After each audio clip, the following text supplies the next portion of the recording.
Hey, it's Dan Watkins. We're here in the Portuguese Algarve in the Albufeira region, about to go do a coastal walk. As we get ready to go do that, I want to talk a little bit about structured interviews. The reason why this topic is so important is that if you use an unstructured interview process, a generic version of an unstructured interview process would be this. I show up to an interview. I ask questions in the order that I feel like. I ask questions as they come to my mind based on how the candidate's responding. I then make a decision based on how I feel at the end of that interview process. Any version of that or less is an unstructured interview. What studies have shown, and in fact it's one of the few things in HR research where there's been no variance on this, unstructured interviews do not lead to successful teams. In fact, you're more likely to roll the dice on a random group of 10 resumes that passed a resume screen and pick a successful team than you are if you do an unstructured interview on those same 10 people. So what I want to teach you today is how to do a structured interview process. Why structured interviews work is you use the exact same questions in the exact same order and you grade them the exact same way. And then that grading system decides if they pass or fail rather than your instincts. What you're doing is you're beating your genetic predisposition to pick allies, people that you would have a good time hanging out with, and instead picking people that will thrive in that role no matter what walk of life they come from.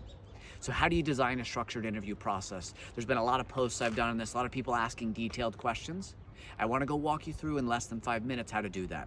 First recommendation, read these two books, How Google Works and the book Who by Geoffrey Smart. Those two books combined will teach you a couple things. One of them is a couple different examples in how to use a structured interview process. Geoffrey Smart by Who does that. I actually don't agree with the reference checks that he talks about, but other than that, really like the book. Second thing is How Google Works. They talk about the concept of a smart creative, where if you can assess for intelligence and work ethic, and then you set highly intelligent people that will work their tail off, that have clearly shown that they can perform, and then set them free on the job they want to go do, your company will thrive. Those two books are how I developed my process, where there's 5 core categories that I assess for any job. Category 1, raw intellectual intelligence. Category 2, emotional intelligence. Category 3, work ethic. Category 4, past performance in whatever they've done. Category 5, job-specific skills. Each of those are evenly weighted, so it doesn't matter to me if you get a perfect score, 5 out of 5, on intellect, but then let's say an average of a 3 out of 5 on job skills. That still gets you over my threshold of a 3.8, and I would hire you. So anyway, they're all evenly weighted. The next thing that you go in and do, once you've read those books, you pick your categories that matter for you. You can use the ones that I use or different ones.